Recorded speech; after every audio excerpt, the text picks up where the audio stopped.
কথাটা আগে অর্থটা বুঝতে হবে যে উৎসব আমরা করতে যাচ্ছি, সেই উৎসব আমাদের ঠাকুর কি বলেছেন, এই আমাদের জীবনটাকে তার তার পথে এগিয়ে নিয়ে যাওয়া, উৎসমুখী করে।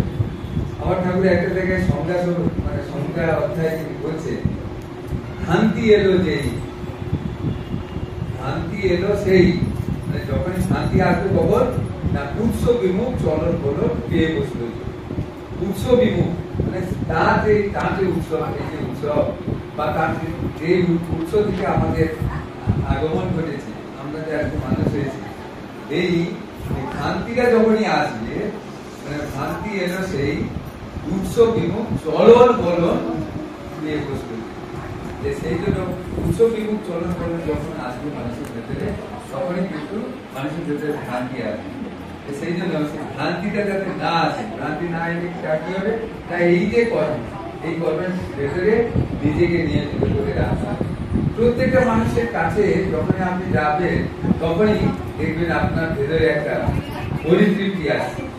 আমি আজকে একটা মেডিকেল জার্নাল করছিলাম, আপনারা অনেকে পড়েছেন বা জানেন, এটা মনোবিজ্ঞানীরা তারা দেখেছেন, আমেরিকার মনোবিজ্ঞানীরা আচার্যদের এই কথাও বলেছে যে প্রত্যেক দিন কিছু মঙ্গল কর্ম করার ভেতর দিয়ে, এই যে কিছুটা বলছিলেন বা আচার্যদের বলছেন, আচার্যদের কথাটা বলছেন, আমি যখনই বাড়ি থেকে বেরোচ্ছি, আমি খাচ্ছি ঠাকুর, আমি এখন কেটে যাচ্ছি, এই যে ঠাকুর করা, তার মধ্যে মানে ৮৬,৬০০ সেকেন্ড যেখানে আমাদের সাথে সময়, সেখানে আচার্যদের বলছে মাত্র ৬০০ সেকেন্ড যদি আমি বেরোই, ৬০০ সেকেন্ড মানে হচ্ছে ৫ মিনিট।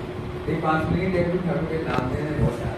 ঠাকুরের আলোচনা প্রসঙ্গে কালকে আমি একটা জায়গায় বলছিলাম, সেখানে তিনি বলছেন যে প্রতিনিয়ত তার সামনে একটু বসা দরকার আছে। আপনি এই উৎসবটাকে সার্থক করতে গেলে, যেরকম আমাদের কিশোরদা বা আমাদের রাত্রে ঘুম চলে যাচ্ছে, জানেন কখন কিভাবে কি হবে, মানে কি কি কাজটা বড় সুন্দর হবে, প্রতিবন্ধকতা আসছে আপনারা শুনলেন, এবং সেই প্রতিবন্ধকতা, সেই বাধা কিভাবে অতিক্রান্ত তিনি করে দিচ্ছে, হবেই হবে যদি ওই উৎসব মুখী চলনে যদি আমরা চলি। তাকে যদি পরিপূর্ণ করার জন্য আমাদের মন প্রাণ সবসময় যদি চিন্তার মধ্যে যদি আমি রাখি, কাজ করছি কিন্তু ভাবছি এই মানুষটার কাছে যেতে হবে, এই মানুষটার কাছে নেমন্তন্ন পত্রটা পৌঁছে দিতে হবে, এই যে কিছুটা ভাবছে জীবনটার কাছে নেমন্তন্ন পত্রটা দিয়ে আসতে হবে, তাকে আমন্ত্রণ করতে হবে বিশিষ্ট মানুষের কাছে। দেখুন কাজ তো আছেই, তার সেই কাজের ভেতর দিয়েও কিন্তু চলছে। এই সমস্ত কাজগুলো যখনই আপনারা প্রত্যেকে যখনই ভাববেন যে এই উৎসবটা তো আমার কিছু করণীয় আছে, আমি যতটা করবো ততটা আমি হয়ে উঠবো, এটা যখনই ভাববেন, আর তখনই দেখবেন আমাদের এই উৎসবটা সার্থকতা।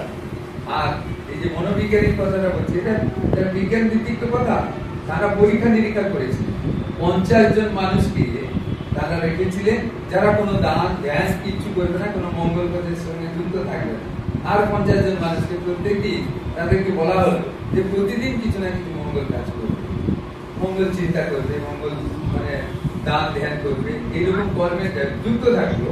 দেখা গেল যে সেখানে সেই কর্ম করার ভেতর দিয়ে সেই ৫০ জন মানুষের তার আয়ু বৃদ্ধি হয়ে গেছে, মানে তারা সহজে রোগগ্রস্ত হচ্ছে না, তারা সুস্থ সুন্দরভাবে জীবন কাটাচ্ছে। আর এই যে ৫০ জন মানুষ আস্তে আস্তে রোগগ্রস্ত হয়ে গিয়ে এদের অকালে চলে যেত, এটা মনোবিজ্ঞানীরা তারা পরীক্ষা দেখেছে। তাহলে শ্রী ঠাকুর দয়া করে আজকে এই স্টোরিটি প্রচলন করেছে, আর প্রতিনিয়ত যে কর্মটা করতে বলছে সেটা হচ্ছে সৎকর্ম করা। সেটা ঠাকুর বারবার করে বলেছেন যে এক একটা সৎসঙ্গী প্রত্যেকদিন এই সৎকর্ম করতে হবে। সৎকর্ম কি না, যজন যাজন, অধ্যয়ন অধ্যাপনা, দান এবং প্রকৃতি, এই ৬টা কর্ম আমাদের প্রতিনিয়ত করা উচিত। আমরা হয়তো সবটা করতে পারছি না, কেন করতে পারছি না সেটা আগে ওই যে মাছ ঘোষ করার কথা বলছি, ঠাকুরের সঙ্গে মাছ ঘোষ করতে পারে, তিনি বাণীটা দিলেন, নাম করো আর মনন করো ইষ্টের যত গুণাবলী। তিনি যা বলেছেন সেটা তুমি মনে মনে নাম জপটা করতে থাকো আর তার কথা চিন্তা করো। তিনি এই একটা কথাও যদি ভাবেন, তাহলে সেটা ভাবতে ভাবতে ভাবতে ভাবতে যে না এটা তো হচ্ছে না, এই কিছু তো বললেন না যে গাড়ি চালাচ্ছে তারপর ভুলেই গেছি, আবার ওই জায়গায় যেতে হবে, সেখানে আমি ভুলে যাচ্ছি যে ঠাকুরকে বলছি। তার মানে কি, এগুলো অভ্যাস করতে করতে শ্রী ঠাকুর বলছেন সুতরাং শুনে একটা কথা, তোমার মজ্জাগত হয়ে উঠবে। আমি থানকুনি পাতা খাওয়াটা আমার মজ্জাগত হয়েছে কি, নিজেকে নিজে প্রশ্ন করি প্রতিনিয়ত।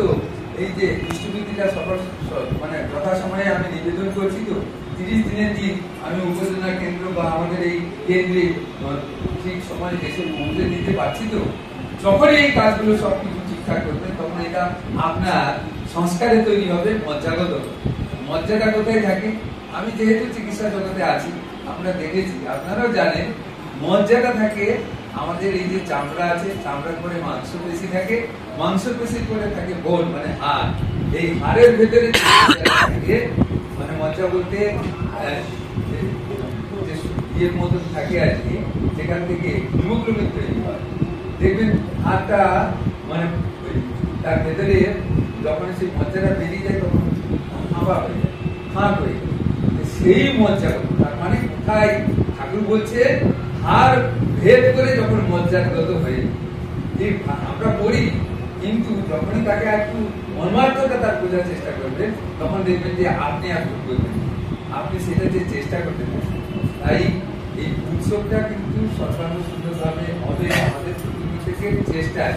আমরা এইভাবে করে প্রতিদিন এই যে কি আমাদের মানে কৃষ্ণ ভাই বললেন, সে বলছে যে আপনি যখনই থেকে দীক্ষা নিয়েছি, মানে রবিদা যখনই বলেছে আমি কম মাইনা পাই, কিন্তু আমার মানসিকতাটা তো তৈরি করেছি যে আমাকে অল্প বেশি দিতে হবে, যাতে ঠাকুরের আমি কম দেবো না।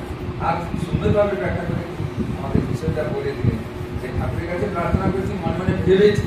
আর ঠাকুর দ্বিতীয় খণ্ড আলোচনা প্রসঙ্গে আপনারা বলবেন, দ্বিতীয় খণ্ডে এই দ্বন্দ্ববৃত্তির কথাটা বলছেন, মানে বৌবৃত্তি। আপনি ভাবলেন আস্তে আস্তে যখনই দেখলেন যে না আমি তো ত্রাণ পেয়ে গেছি, তখন 10টা থেকে 5টা, 2টো, 3টে, একটাও নারকেল দানা দিয়েছি। এই যে কথা, মানে আমি ভাবলাম তাহলে গোবিন্দিন হলো। আর গোবিন্দিনের কথা বলতে গিয়ে কেষ্টদাকে তিনি বলছেন, কেষ্টদাই ঠাকুরকে বলছেন, বলছে যে ঠাকুর আপনি সবটা তো প্রায়শ্চিত্তের কথা বলেছেন, কিন্তু এই গোবিন্দিনের প্রায়শ্চিত্ত তো তাদের কোনো কিছুই নেই বলে আমার তো জানা নেই। কেষ্টদা আপনি শাস্ত্রটা এটা দেখুন যে সেখানে এই দ্বন্দ্ববৃত্তির কোনো প্রায়শ্চিত্ত আছে, প্রায়শ্চিত্ত করুন। তার মানে আপনি যা কথা বলছেন এখন থেকে সাবধান হতে হবে যাতে আপনি কথা খেলাপ না করেন।